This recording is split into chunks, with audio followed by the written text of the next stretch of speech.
तो आदाब, नमस्कार, गुड इवनिंग, सत श्री अकाल। एक बार फिर आप तमाम लोगों का स्वागत है आज के इस एपिसोड में। उम्मीद है पूरी फैमिली अच्छी होगी और अपनों का ख्याल रख रही होगी। एक शख्स जिसने अपनी पूरी ज़िंदगी एजुकेशन के फील्ड में काट दी, एक शख्स जो इंजीनियर है, एक शख्स जो साइंटिस्ट है और एक शख्स जो पर्यावरण को लेकर यानी इन्वायरमेंट को लेकर लोगों को जगाता है, जागरूक करता है। एक शख्स जिसने अपनी दुनिया में न जाने कितने आविष्कार कर दिए, एक शख्स जिसने पूरी जिंदगी ही दूसरों के लिए, लेकिन उस देश के लोग कब जानते तब जब एक फिल्म आती है। हालांकि उस फिल्म में भी वही किरदार था, इसको लेकर आज भी बातें होती है। लेकिन पहली बार इस देश में जब 3 इडियट्स आई, उसके बाद सोनम वांगचुक का नाम सुना और धीरे धीरे लोग उसे पहचानने लगे। मतलब एक शख्स जिसने अपनी पूरी दुनिया, पूरी जिंदगी दूसरों की दुनिया बदलने में और खूबसूरत बनाने में लगा दी, उसे हम तब जानते हैं जब एक फिल्म आती है। वही शख्स एक ऐसा वक्त आता है जब हमारी सरकार उसे जेल भेज देती है और कहती है कि राष्ट्र की सुरक्षा के लिए खतरा है, खतरनाक है। बहुत सारे लोग इल्ज़ाम लगाते हैं कि यह पाकिस्तान के साथ भी मिला हुआ है।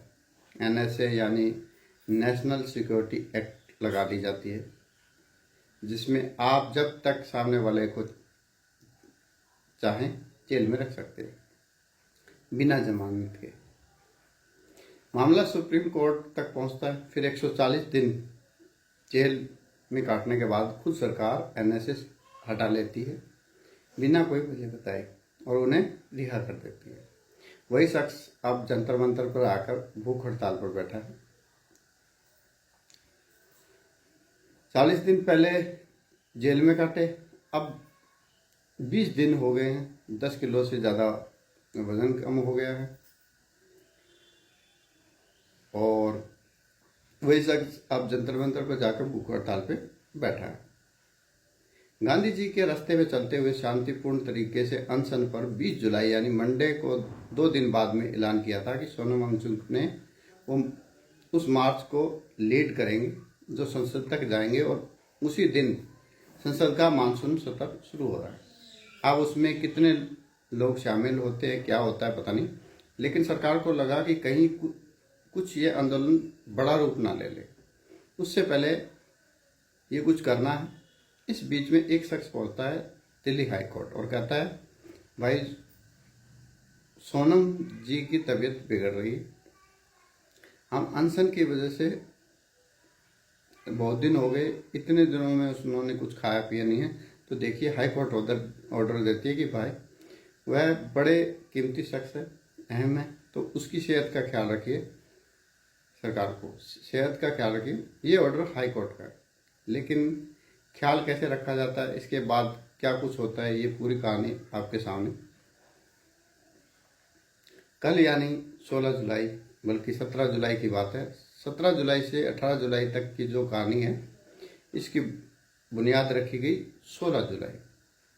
16 जुलाई को गृह मंत्रालय की तरफ से एक लेटर जारी होता है। ये वही लेटर है, इसमें लिखा हुआ है कि 1994 बैच के अनुराग कुमार, जो अभी तक IB यानी इंटेलिजेंस ब्यूरो में थे, उनको अब उनके होम कैडर में भेजा जा रहा है।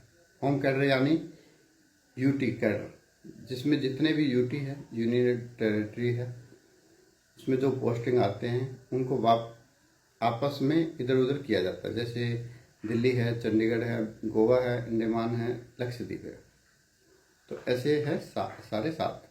तो अभी तक पिछले 20 सालों से लगभग IB में थे। अचानक 16 तारीख को एक लेटर आता है होम मिनिस्ट्री की तरफ से कि उनको अब भेजा जा रहा है वापस अपने होम कैडर में और वह दिल्ली में ज्वाइन करेंगे। अभी भी तक भी कुछ नहीं पता लगा ठीक, वो आएंगे, हो सकता है आने वाले वक्त में जब अभी करंट पुलिस कमिश्नर सतीश गोलजा का टेन्योर खत्म होगा, तो ये भी हो सकता है कि अगला कमिश्नर बना दिया जाए। लेकिन सतीश का कार्यकाल खत्म हो रहा है अप्रैल 2027 में। अभी मतलब 9 महीने बाकी है। 11 महीने पहले ही सितंबर में उन्होंने चार्ज लिया था। दिल्ली के पुलिस कमिश्नर का 16 जुलाई की शाम को यह लेटर आता है कि अनुराग कुमार को उनके होम क्वार्टर में भेजा जा रहा है, और 17 जुलाई को इस सुबह एक नया लेटर आता है होम मिनिस्ट्री से। यह वही दूसरा लेटर है जिसमें कहा जाता है कि अनुराग कुमार दिल्ली के नए पुलिस कमिश्नर होंगे। आप बाकी का छोड़िए, जो खुद दिल्ली के कमिश्नर साहब सतीश गोलचा, उन्हें भी नहीं पता कि आज कुछ ऐसा होना जा रहा है। मतलब पूरे पुलिस हेड क्वार्टर में किसी को भनक भी नहीं थी, खबर नहीं थी कि सतीश गोलचा। इसके लिए कुछ आपका टाइमलाइन बताता हूँ। सतीश गोलचा रोजाना की तरह कल सुबह उठे, मॉर्निंग वॉक के बाद उन्होंने अपने जो साथी है उनके साथ मीटिंग की। मीटिंग करने के बाद हर एक डिस्ट्रिक्ट और ज्वाइंट सीपी के साथ एक कमिश्नर हमेशा मीटिंग करते हैं और पूरे लॉ एंड ऑर्डर की रिपोर्ट लेते हैं। उनका पहला प्रोग्राम था प्रेसिडेंशियल रिप्रेजेंट हाउस, जो उनके एरिया में बहुत ही बड़ा एरिया है, तो वो भी एक रेड एरिया में है, जो पौधारोपण का प्रोग्राम था। तो कमिश्नर साहब वहाँ पहुँचते हैं और दिल्ली के जो पर्यावरण मंत्री है वो भी वहाँ पहुँचते हैं। वह वहाँ जाते हैं, पौधारोपण समारोह में हिस्सा लेते हैं, सब कुछ खत्म करते हैं। 9:20 पर वो पहुँचे इस समारोह में। इसके बाद वहाँ से वो निकलते हैं करीब 11:20 पर पुलिस हेडक्वार्टर पहुँचते हैं। अभी वो उनको कोई खबर नहीं है कि क्या होने वाला है अगले पल। 11:20 पर वो पहुँचते हैं। जब वो अपने पुलिस हेडक्वार्टर पहुँचते हैं तब वहाँ एक लेटर, जो उनकी बातें और उनकी खबर अब पुलिस सर्कल में फैल रही है कि अनुराग कश्यप दिल्ली के नए पुलिस कमिश्नर होंगे। यह खबर खुद सतीश गोलचा को पहले दूसरों से सुनने को मिली, फिर वो लेटर उन तक पहुंचा। अब जाहिर सी बात है, अभी उनके पास पूरा 2 साल का टेन्योर था। 9 महीने अभी भी बचे थे, 11 साल पूरे कर चुके हैं, मतलब 20 महीने का था। और सुबह तक कोई खबर नहीं थी। जब वो प्रोग्राम में पुलिस हेडक्वार्टर तो को भी खबर नहीं। इसके बाद अब अचानक खबर आई, जब भी मतलब दिल्ली पुलिस वालों को मैंने 202 से पहले कवर किया है, तो आमतौर पर ये पहले ऐसे होता है कि पुलिस कमिश्नर कब आएंगे, नया कब आएंगे, एक दिन तो होता है, उसके बाद एक फंक्शन होता है, गार्ड ऑफ ऑनर दिया जाता है, फिर विदाई समारोह होता है, तो उन सब की तैयारी होती है और पुलिस हेडक्वार्टर में ही सब स्टाफ सब करते हैं। लेकिन कल यहाँ कुछ भी नहीं, क्योंकि किसी को पता ही नहीं।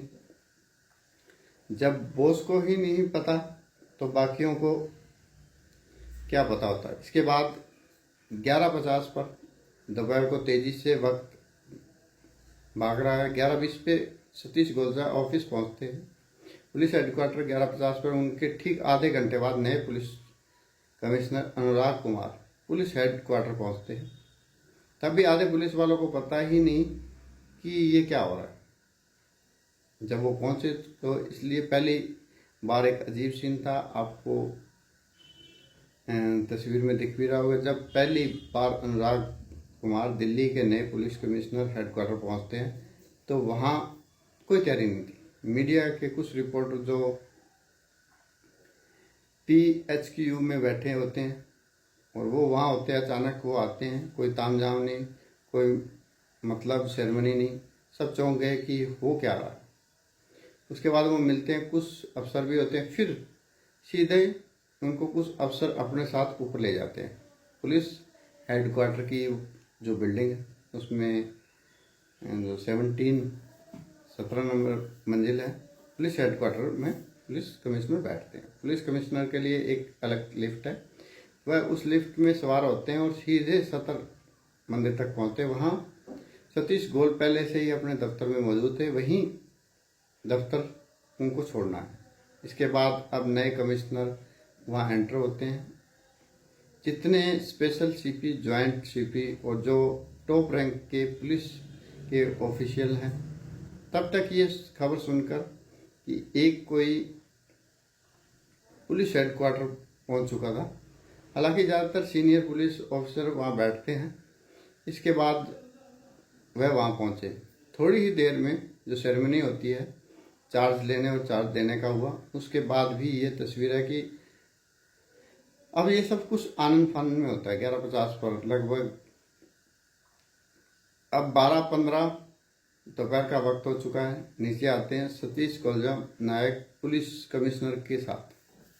उसके बाद उन्हें एक विदाई दी जाती है। फिर वह अपनी गाड़ी में बैठते हैं और चल देते हैं।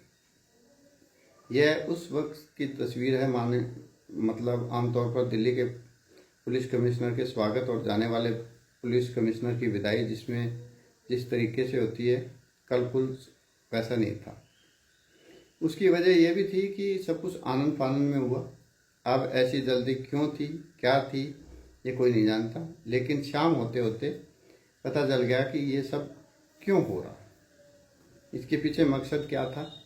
एक पुलिस कमिश्नर को इतनी जल्दी वक्त से पहले उनकी कुर्सी से हटाना और नए कमिश्नर को उसकी जगह लाने के लिए असल में होम मिनिस्ट्री, गृह मंत्रालय का मकसद क्या था, यह सरकार का मकसद क्या था? थोड़ी देर बाद ये साफ हो गया, लेकिन अभी तक सब सीक्रेट था। अब पुराने कमिश्नर सतीश वहाँ से निकलते हैं। उनसे कहा गया कि आप दिल्ली के लेफ्टिनेंट गवर्नर यानी एलजी को जाकर रिपोर्ट करें। तो उनके साथ उनको अटैच कर दिया गया। अब नई पोस्टिंग क्या होगी, कहाँ होगी, अभी ये साफ नहीं है। सतीश पुलिस हेडक्वार्टर से निकल गए। अब अनुराग कुमार आनंद फानंद में मीटिंग बुलाते हैं पुलिस हेडक्वार्टर में। इस मीटिंग में सिर्फ सीनियर पुलिस ऑफिशियल उस वक्त आते हैं। Special commissioner of police, joint commissioner of police, खासतौर पर न्यू दिल्ली रेंज की पुलिस, ये सब वहाँ बैठते हैं। उनकी एक मीटिंग होती है और इस पहली मीटिंग में जिस पर चर्चा होती है वो जानते हैं कि क्या है। 20 तारीख को पार्लियामेंट का नया सेशन शुरू होने जा रहा है और 20 तारीख को ही काकरोच जनता पार्टी ने संसद तक मार्च निकालने या रैली निकालने का ऐलान किया है और सोनम वांगचुक उस रैली का हिस्सा होंगे जो 20 दिन से भूख हड़ताल पर हैं। तो अगर ऐसा कुछ हुआ, इस रैली में, इस मार्च में बहुत ज़्यादा लोग शामिल हुए, तो क्या होगा? और मांग क्या है? यही कि जो नीट का पेपर लीक हुआ है उसकी वजह से कई बच्चों ने जान दे दी है। एजुकेशन सिस्टम ठीक हो, उसके लिए एजुकेशन मिनिस्टर है देश धर्मेंद्र प्रधान, उनको इस्तीफा देना चाहिए। इसी मांग के साथ ये भूख हड़ताल जारी है 20 दिनों से। इसी मांग के साथ 20 जुलाई को पार्लियामेंट पर कूच करना था इन लोगों को और पुलिस हेडक्वार्टर में मीटिंग हो रही थी, ये सब रोकना। ऊपर से एक इनके पास हथियार है कि हाई कोर्ट ने ये भी कहा है कि सोनम वांगचुक की सेहत का ख्याल रखिए। अब एक हथियार को इन्होंने कैसे अपना हथियार बनाया, यहीं से सारा खेल शुरू होता है। शाम को मीटिंग हुई, सबको ब्रीफ किया गया कि करना क्या है। इसके बाद इधर उधर हो गए। फिर रात को 11 बजे खास तौर पर नई दिल्ली रेंज के डीसीपी, नई दिल्ली के ज्वाइंट सीपी, इन सबको अलर्ट पे रखा गया। इनके साथ खास ब्रीफिंग दी गई। इसके बाद 11 बजे नई दिल्ली डिस्ट्रिक्ट के जितने भी थाने और एसओ, उनको एक मैसेज आता है मोबाइल पर ग्रुप में कि आप सभी को 18 जुलाई को सुबह तैयार रहना है, एक सिक्योरिटी ड्रिल करनी है। और इन सभी से कहा गया कि आप सुबह 3 बजे पार्लियामेंट स्ट्रीट थाने के पास इकट्ठा हो जाएं। किसी एसओ और उनके ऊपर रैंक के अफसर को भी अभी तक पता नहीं था कि क्या हो रहा है। सिर्फ इतना था कि 18 जुलाई की सुबह एक सिक्योरिटी ड्रिल है और सबको उसमें शामिल होना है। और उनके कोई बाकी चीज़ें नहीं बताई गई थी। ये एक मैसेज है, 3 बजे सब इकट्ठा होते हैं। चंद पुलिस सीनियर ऑफिसर को पता था कि कल क्या होने जा रहा है। सब इकट्ठा हुए। इसके बाद वहाँ ब्रीफिंग दी गई और पहली बार तमाम पुलिस ऑफिसर को बताया गया कि असल में वह सिक्योरिटी ड्रिल क्या है। वो सिक्योरिटी ड्रिल नहीं बल्कि जंतर मंतर से 20 दिन से बैठे भूख हड़ताल पर सोनम वांगचुक को उठाकर और उसे अस्पताल ले जाना। लेकिन यह उस तरह से करना है कि वहाँ जो काकरोच जनता पार्टी और उसके समर्थक है उनके साथ कोई मारपीट की नौबत ना आए, कोई ऐसा वायलेंस या हिस्सा ना हो जाए कि जिसमें दिल्ली पुलिस की फजीहत हो। तो सब कुछ बड़ी शांतिपूर्ण तरीके से और खामोशी से करना है। अब यहाँ पर सारे पुलिस वालों को ब्रीफ कर दिया गया, लेकिन सब कुछ कैसे होगा? इतने समर्थकों के बीच स्टेज पर लेटे सोनम वांगचुक को कैसे उठाया जाएगा? लोगों को पता भी ना चले कि उन्हें अस्पताल भी पहुंचा दिया जाए बिना लड़ाई झगड़े के। तो दिल्ली पुलिस ने पूरी तैयारी की थी, पूरा होमवर्क कर रखा था। उन्होंने देखा कि यह जो 20 दिन से जंतर मंतर पर हंगर स्ट्राइक चल रहा है, इसमें आमतौर पर सबसे कम लोग सुबह में होते हैं। जो आते हैं इनको सपोर्ट करने के लिए वो 10 बजे के बाद से ही आना शुरू होते हैं और अर्ली मॉर्निंग में लोगों की तादाद कम होती है। ये पहली चीज़ है उन्होंने पता की। दूसरी चीज़ उन्हें बताया कि जो मेन लोग हैं इस काकरोच जनता पार्टी से जुड़े हुए, मॉर्निंग में इनका रूटीन क्या होता है, क्योंकि सोनम वांगचुक तो स्टेज पर लेटे रहते हैं, तबीयत भी उनकी ठीक नहीं है, वेट भी गिर रहा है। तो फिर यह पता गया कि जो अभिजीत दीपके यानी सीजेपी के फाउंडर, उनका रूटीन क्या है। तो पुलिस ये पता कर चुकी थी कि अभिजीत दीप के मॉर्निंग में क्या करते हैं और टाइमिंग क्या होती है। जितने भी खास काकरोच जनता पार्टी के जितने भी टॉप उनके नेता है वो क्या करते हैं स्टेज पर, और कौन कौन लोग हैं जो सोनम वांगचुक के इर्द गिर्द होते हैं। तो पता चला कि मॉर्निंग में अभिजीत फ्रेश होने के लिए, कपड़े बदलने के और नहाने के लिए स्टेज से नीचे उतरते हैं और करीब आधा घंटा से 1 घंटा का वक्त लेते हैं वापस आने में। पुलिस ने उसी वक्त को चुना, ज़्यादातर लोग सो रहे होते हैं। अब पुलिस ने ये प्लान किया कि डॉक्टर के भेष में सादी वर्दी में दिल्ली पुलिस के लोग जाएंगे। इधर उनका डेली रूटीन 8:45 पर डॉक्टरों की एक टीम सोनम वांगचुक को चेक करने के लिए आती है, उनके चेकअप के लिए लेने।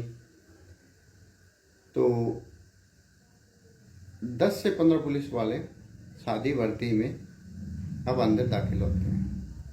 बाहर रैपिड एक्शन फोर्स और सीआरपीएफ की एक टीम अलग खड़ी होती है कि वो खड़े हुए हैं वर्दी में। तो जो लोग, उन्हें ये भी नहीं पता कि अंदर कि भाई अंदर नहीं आ रहे हैं, चलो कोई बात नहीं है, और उनसे हटकर दिल्ली पुलिस के जो ऑफिशियल पुलिस वाले वो सब हैं, किसी भी इमरजेंसी में वो मौके पर पहुंच जाएंगे। अब दिल्ली पुलिस के लोग सादी वर्दी में डॉक्टर के वेश बनाकर मंच पर पहुंचते हैं। जब वो एक साथ इतनी तादाद में पहुंचते हैं तो वहां पर सोनम के आसपास जो भी काकरोच जनता पार्टी के लोग हैं वो कहते हैं, भाई आप लोग कौन हैं? तो बताते कि हम डॉक्टर हैं, चेकअप के लिए आए हैं। उन्होंने कहा कि वो डॉक्टरों का टाइम है आने का।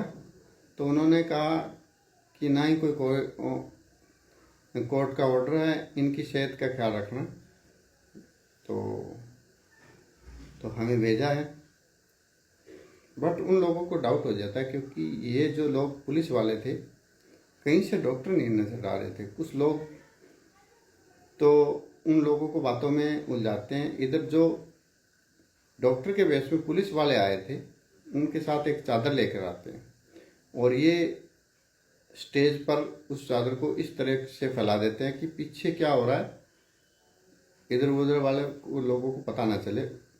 ये उसी वक्त की तस्वीर है कि चादर से सोनम वांगचुक लेटे हुए हैं इसी चादर का पर्दा बनाकर बाकी के पुलिस वाले सोनम वांगचुक को उठाते हैं और वो उठना और जाना नहीं चाहते हैं। वो समझ जाते हैं, तब तक पुलिस वाले इन्हें जबरन उठा चुके होते हैं, फिर नीचे की तरफ आ रहे होते हैं। अब यहाँ से अभिजीत दीपके भी नहीं है, बाकी लोग जो हैं उनको भी समझ में नहीं आ रहा है। बाकी लोग कुछ समझते इससे पहले पुलिस उठाती है फौरन एक एम्बुलेंस पर बड़ी तेज़ रफ्तार से दिल्ली पुलिस, और पीसीआर मेन ट्रैफिक यानी इतना सुबह ही नहीं है, लेकिन फिर भी उसको जंतर मंदिर से ये एम्बुलेंस सीधे दिल्ली के हॉस्पिटल में पहुंची। वहाँ ले जाकर पहले से इंतज़ाम था, सोनम वांगचुक को एक वार्ड में शिफ्ट कर दिया जाता है, फिर डॉक्टर उनको देख रेख और इलाज शुरू कर देते हैं। जब यह बात पता चली सोनम वांगचुक की वाइफ को, उन्होंने कहा ठीक है, आप कोर्ट का ऑर्डर है, लेकिन प्लीज़ आप उनके मुंह के जरिए कुछ खाना और वो जबरन खिलाने की कोशिश मत कीजिएगा। और उन्होंने ये भी कहा कि अगर 20 तारीख तक वह नहीं आए तो मैं खुद इस संसद तक मार्च में शामिल होंगे। उधर जैसे ही बाद में पता चला कि सोनम वांगचुक को पुलिस वाले उठाकर ले गए, अब तक अभिजीत दीपक भी वापस आ गए और कॉकरोच जनता पार्टी को लगा कि उनके साथ धोखा हुआ है। उसके बाद से हर तरफ लोग आवाज़ उठा रहे हैं, क्या इस देश में शांतिपूर्ण तरीके से धरना प्रदर्शन करना, आवाज़ उठाना या भूख हड़ताल करना भी गलत है, बैठना भी गलत है। लेकिन सब कुछ हुआ 20 जुलाई को, जो संसद का मानसून सत्र है, उसमें कोई खलल ना पड़े, उसके लिए सब कुछ करने के लिए दिल्ली पुलिस ने जंतर मंतर पर जो कॉकरोच जनता पार्टी के लोग हैं उनसे कहा कि आप लोग जंतर मंतर खाली कर दीजिए, शांतिपूर्ण तरीके से खाली कर दीजिए। तो मतलब ये है कि पहले सोनम वांगचुक को हटाया गया और अब वो बाकी के वहाँ के जो प्रदर्शनकारी हैं उनको इस तरह की धमकी दी गई कि आप वहाँ से हट जाइए। हालांकि अभिजीत दीपके ने ये कहा कि सोनम वांगचुक को ले गए, कोई बात नहीं है, अब उसकी जगह भूख हड़ताल पे मैं बैठूंगा, मैं आमरण अनशन करूंगा। तो अभी बात ख़त्म ही नहीं हुई थी। जो देश भर के अलग अलग सोशल वर्कर हैं, पॉलिटिशियन हैं, वो इस बात पर अपने अपने कमेंट्स कर रहे हैं। तो ये है पूरी कहानी, सोनम वांगचुक को कैसे उठा कर ले गए। और सतीश पुराने कमिश्नर जो सितंबर 2025 में ही आए थे, उन्हें आनन फानन में इस तरीके से एक ही दिन में चंद घंटों के अंदर जो विदा किया गया, उसके पीछे की कहानी यही थी कि सरकार को यह लगता था कि सतीश दिल्ली के पुलिस कमिश्नर ये कॉकरोच जनता पार्टी के इस आमरण अनशन और विरोध प्रदर्शन को ठीक से हैंडल नहीं कर पाए। यहाँ पर पहला इल्ज़ाम ये था कि इसलिए एक आईबी में नहीं रहे। हालांकि वहाँ दिल्ली पुलिस कमिश्नर में भी रहे। शुरुआत जब इन्होंने ज्वाइन की थी दिल्ली यमुना पार्क के जो डीसीपी रहे कुछ वक्त, फिर आईबी में थे और आईबी में रहते हुए दिल्ली पुलिस की लगातार इन्फॉर्मेशन भी थी। आईबी का काम यही है कि इन्फॉर्मेशन का इनपुट देना, तो वो भी उन्होंने किया। लेकिन अनुराग कुमार अचानक लाया जाना, सतीश को हटाना, सीधा सीधा इस रिश्ता कॉकरोच जनता पार्टी के इस मूवमेंट, इस आंदोलन, इस सोनम वांगचुक के स्ट्राइक जिन्हें दिन लगातार बढ़ता जा रहा था, लोगों का ध्यान अपनी तरफ खींचता जा रहा था और ये बहुत मुमकिन है कि आगे चलकर एक बड़े आंदोलन का रूप बन सकता था। और यही डर है, इसी वजह से सोनम वांगचुक को आनन फानन में कोर्ट ने कहा कि इनकी देखभाल कीजिए। दिल्ली पुलिस ने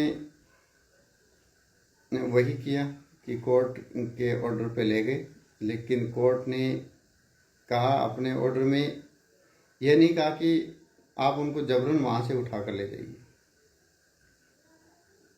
तो ऐसे बहुत सारे भूख हड़ताल हुए हैं, पहले भी हुए, जहाँ डॉक्टर आए, अन्ना हजारे को ले गए रामलीला ग्राउंड में ही, और आकर चेकअप करते थे, जबरन उठाकर पुलिस हॉस्पिटल ले जाना दिल्ली पुलिस ने किया। ये उसकी वजह यही है कि पुलिस कमिश्नर इसलिए यहाँ सिर्फ सतीश को इस बीजेपी पार्टी और इस मूवमेंट की वजह से हटाया गया, तो 100% सही नहीं होगा। इसके 2-3 रीज़न और भी थे। एक, जब सतीश थे, बहुत ज़माने के बाद दिल्ली में एक टेरर अटैक हुआ था, आपको याद होगा, लाल किले के सामने लास्ट ईयर नवंबर में एक गाड़ी में कुछ एक्सप्लोसिव था, इसमें 101 लोगों की मौत हो गई थी। इसके अलावा एक जो सबसे बड़ी चीज़ थी, दिल्ली पुलिस में करप्शन। हाल के वक्त में अगर पिछले 6-7-8 महीने में देखें तो सीबीआई ने बहुत सारे ऐसे दबिश रेड मारे हैं और दिल्ली पुलिस के कई सब इंस्पेक्टर और इंस्पेक्टर को रिश्वत लेते हुए गिरफ्तार किया है। इसमें दिल्ली पुलिस की इमेज खराब हुई है। इसके अलावा एक चीज़ जो है वो आम लोगों को पता नहीं है कि, और दिल्ली पुलिस में बहुत पुराना कल्चर है। दिल्ली पुलिस में आमतौर पर जो ट्रांसफ़र या पोस्टिंग होती है, करप्शन का सबसे बड़ा मामला खेल यहीं से शुरू होता है। आज से नहीं, 20-25 साल पुरानी बात है। एक बात बहुत पुरानी कहानी है कि दिल्ली में 2000 के आसपास की है, जब दिल्ली में एसएफओ का कहीं ट्रांसफ़र या पोस्टिंग हुआ करता था, तो करोल बाग में एक दुकान थी जो कहते थे बहुत सारा पैसा वहीं जाता था। वहाँ से सीधे फिर पुलिस ऑफिसर के पास, जिनको ये पैसे लेने हैं, तो किसी भी एसएफओ या किसी को भी थाने में पोस्टिंग पानी है, हर थाने का दिल्ली में एक रेट फिक्स होता था। आजकल पता नहीं कितना है, लेकिन 50 लाख रुपए, 1 करोड़ रुपए आप सुनकर हैरान करेंगे। मतलब एक एसएफओ अमूमन एक थाने में 3 साल तक रह सकता है। अब 3 साल रहने के लिए 1 करोड़ रुपए दे रहा है, तो आप सोचिए कि वो कितना कमाएगा, कितना। तो आप पैसे देने होंगे, आपको अच्छे थाने में मिलेंगे। अच्छे थाने का मतलब है जहाँ से ज़्यादा कमाई हो। दिल्ली पुलिस में कुछ थानों, अगर मैं नाम लूँ तो आप लाहौरी गेट एशिया की सबसे बड़ी अनाज मंडी सदर बाज़ार है, दिल्ली का इकलौता रेड लाइट एरिया कमला मार्केट, जामा मस्जिद, करोल बाग, यमुना पार्क के कई थाने हैं। ये वही जगह है जहाँ से कमाई बहुत होती है। तो यहाँ पर अगर कोई एसएफओ की पोस्टिंग होती है, समझिए चांदी होगी, लेकिन इस पोस्टिंग के लिए उसने अपने सीनियर ऑफिसरों को रिश्वत देनी पड़ती है। कई ऐसे एसएफओ को मैं जानता हूँ जिन्होंने पोस्टिंग के लिए पैसे दिए, लोन लिया, ज़मीन बेची, उसके बाद चलो वसूल कर लेंगे। तो यहाँ पे एक इल्ज़ाम यह भी था कि संजय अरोड़ा जब इसमें थे, पहले दिल्ली पुलिस के कमिश्नर थे, उन्होंने एक नियम बनाया था कि दिल्ली में जितने भी एसएफओ का ट्रांसफ़र होगा, एसएफओ सबसे इम्पोर्टेंट पार्ट होता है किसी भी पुलिस डिपार्टमेंट का, क्योंकि एक थाने का हेड होता है और किसी भी मुकदमे की शुरुआत एक पुलिस स्टेशन से होती है। उस पुलिस स्टेशन का पूरी तरीके से बॉस उसका एक एसएफओ यानी इंस्पेक्टर होता है। एक इंस्पेक्टर रैंक अफसर एसएचओ नहीं, एसएचओ स्टेशन हाउस ऑफिसर।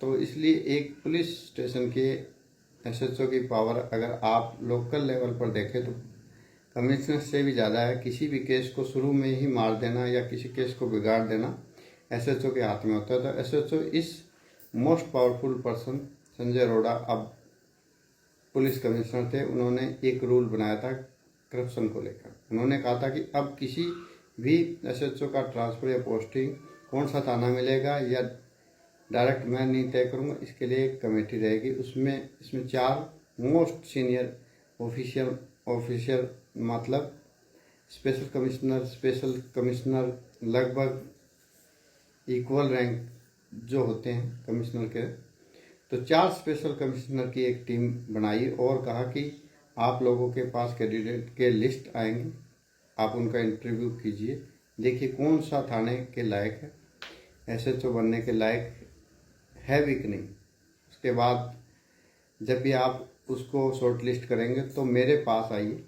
तो यही होता है, 4 पुलिस ऑफिशियल की कमेटी बनाकर हर एसएचओ को इंडिविजुअल इंटरव्यू लेते हैं, फिर उनमें से जो सिलेक्टेड होते, शॉर्ट लिस्ट होते, उनको कमिश्नर तक पहुंचते, फिर कमिश्नर पता करके उनकी सहमति से अपनी टीम की फिर पोस्टिंग करते थे।